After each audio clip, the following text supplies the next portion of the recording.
ओम श्री परमात्मने नमः। यथार्थ गीता अध्याय 2 श्लोक 56 और 57। दुखेषु अनुद्विग्नमनः सुखेषु विगतस्पृहः वीतरागभय क्रोधः स्थितो मुनि उच्यते। यः सर्वत्रानभिस्नेहस्त तत्प्राप्य शुभाशुभं नाभिनन्दति न द्वेष्टि तस्य प्रज्ञा प्रतिष्ठिता।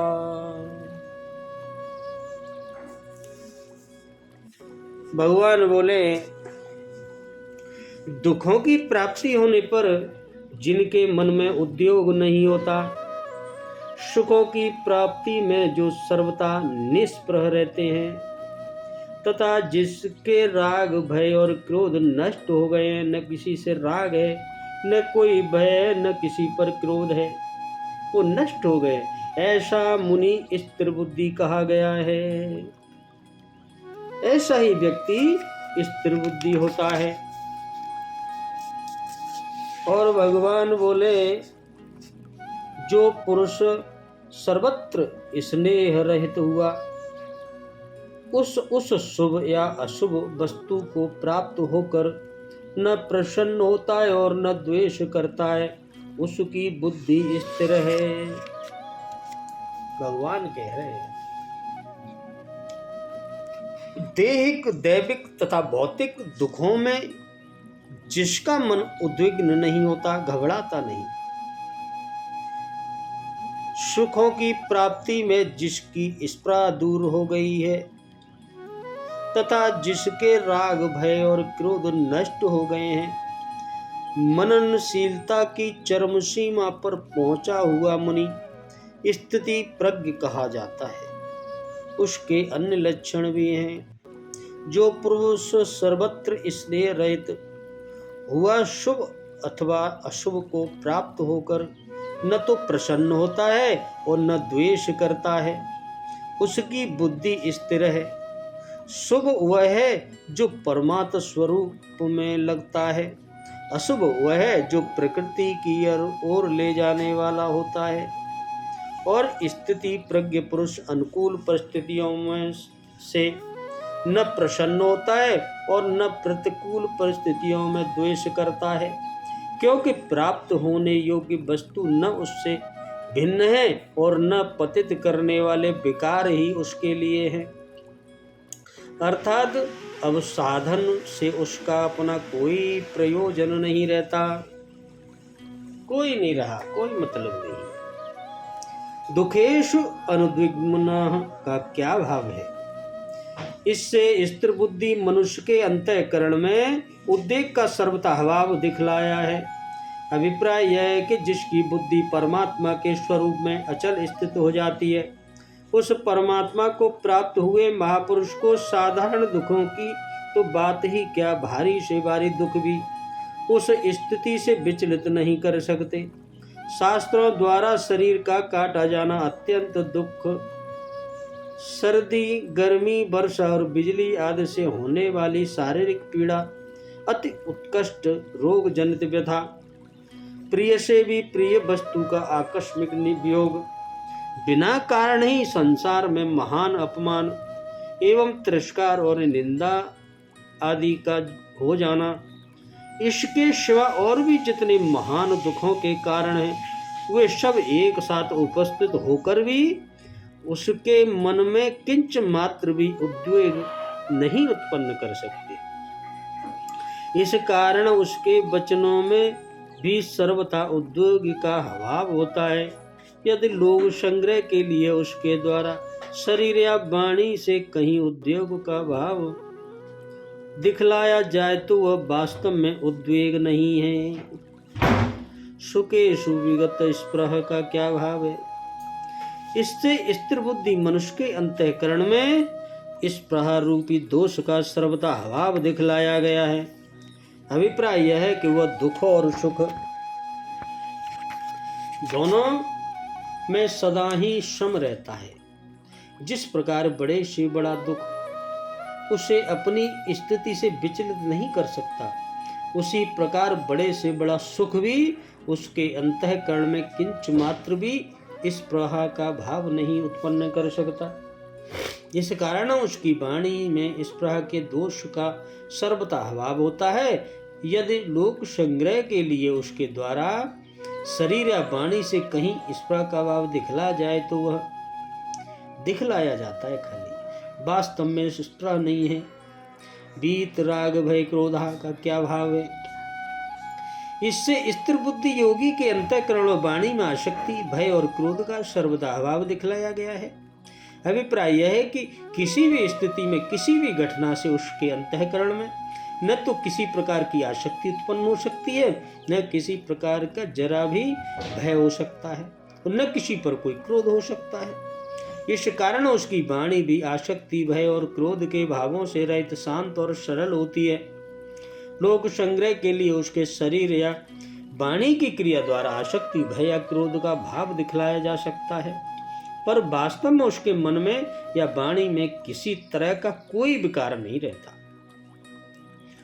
केवल वाणी को उपयुक्त समस्त विकारों से रहित करके बोलना तो किसी भी धैर्य युक्त बुद्धिमान पुरुष के लिए भी संभव है, पर उसके अंतःकरण में विकार हुए बिना नहीं रह सकते।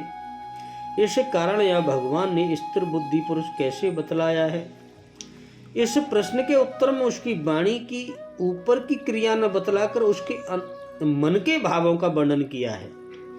अतः इससे यह समझना चाहिए कि स्थिर बुद्धि योगी की वाणी भी वास्तव में उसके अंतःकरण के अनुरूप सर्वथा निर्विकार और शुद्ध होती है। ऐसा मुनि स्थिर बुद्धि कहा जाता है। इसका क्या भाव है? इससे भगवान ने बताया, दिखलाया है कि उपयुक्त लक्षणों से युक्त योगी ही वास्तव में मुनि अर्थात वाणी का संयम करने वाला है, और वही स्थिर बुद्धि है। जिसके अंतःकरण और इंद्रियों में विकार भरे हैं, वह वाणी का संयम होने पर भी स्थिर बुद्धि नहीं हो सकता। सर्वत्र अनभिस्नेह का क्या भाव है? इससे स्थिर बुद्धि योगी में अविस्नेह का अर्थात ममता पूर्वक होने वाली सांसारिक आसक्ति का सर्वथा अभाव दिखलाया गया है। अभिप्राय यह है कि जिस प्रकार सांसारिक मनुष्य अपने स्त्री, पुत्र, भाई, मित्र या कुटुंब वालों में ममता और आसक्ति रखते हैं, दिन रात उनमें मोहित हुए रहते हैं तथा उनके हरेक वचन में उस मोहयुक्त स्नेह के भाव टपकते रहते हैं, स्थिर बुद्धि योगी में ऐसा नहीं होता। उसका किसी भी प्राणी में ममता और आसक्ति युक्त प्रेम नहीं रहता, इसलिए उसकी वाणी भी ममता और आसक्ति के दोषों से सर्वथा रहित शुद्ध प्रेममयी होती है। आसक्ति ही काम, क्रोध आदि के सारे विकारों की मूल है। क्रोध इसीलिए आता है, इसलिए आसक्ति के अभाव से अन्य सारे विकारों का अभाव समझ लेना चाहिए। शुभाशुभ पद किसका वाचक है तथा उसके साथ सतपद का 2 बार प्रयोग करके भाव क्या भाव है? जिनको प्रिय और अप्रिय तथा अनुकूल और प्रतिकूल कहते हैं, उन्हीं का वाचक यहाँ शुभाशुभम पद है। वास्तव में स्थिर बुद्धि योगी का संसार की किसी भी वस्तु में अनुकूल या प्रतिकूल भाव नहीं रहता।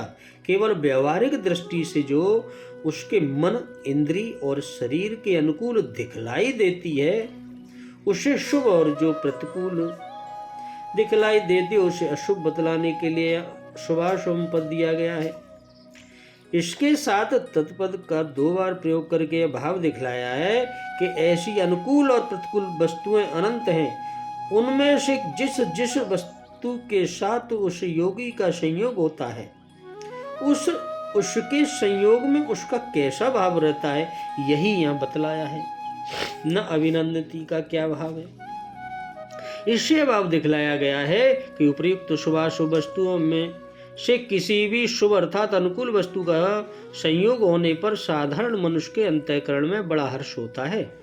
अतः वे हर्ष में मग्न होकर वाणी द्वारा बड़ी प्रसन्नता प्रकट करते हैं और उस वस्तु की स्तुति किया करते हैं। किंतु स्थिर बुद्धि योगी का अनुकूल वस्तु के साथ संयोग होने पर भी उनके अंतःकरण में किंच मात्र भी हर्ष का विकार नहीं होता। इस कारण उसकी वाणी भी हर्ष के विकार से सर्वथा शून्य होती है। ज्यादा किसी पर खुश होना भी यह भी एक विकार है। वह किसी भी अनुकूल वस्तु या प्राणी की हर्ष गर्भित स्तुति नहीं करता। यदि उसके शरीर या वाणी द्वारा लोक संग्रह के लिए कोई हर्ष का भाव प्रकट किया जाता है या स्तुति की जाती है तो वह हर्ष का विकार नहीं है, न द्वेष्टि का क्या भाव है। इससे भाव दिखलाया है कि जिस प्रकार अनुकूल वस्तु की प्राप्ति में साधारण मनुष्य को बड़ी भारी हर्ष होता है, उसी प्रकार प्रतिकूल वस्तु के प्राप्त होने पर उसमें द्वेष भी बड़ा भारी होत करते हैं। उनके अंतःकरण में बड़ा क्षोभ होता है, वे उस वस्तु की द्वेष भरी निंदा किया करते हैं।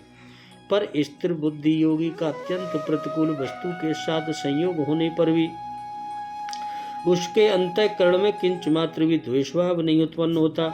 उस वस्तु के संयोग से किसी प्रकार जरा भी द्वेग या विकार नहीं होता। उसका अंतःकरण हरेक वस्तु की प्राप्ति में सम शांत और निर्विकार रहता है। इस कारण वह किसी भी प्रतिकूल वस्तु या प्राणी की द्वेषपूर्ण निंदा नहीं करता। ऐसे महापुरुष की वाणी द्वारा यदि लोक संग्रह के लिए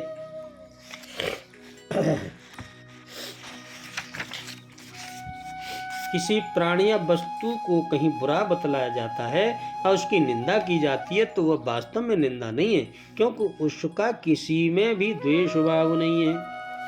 उसकी बुद्धि इस तरह, इसका क्या भाव है।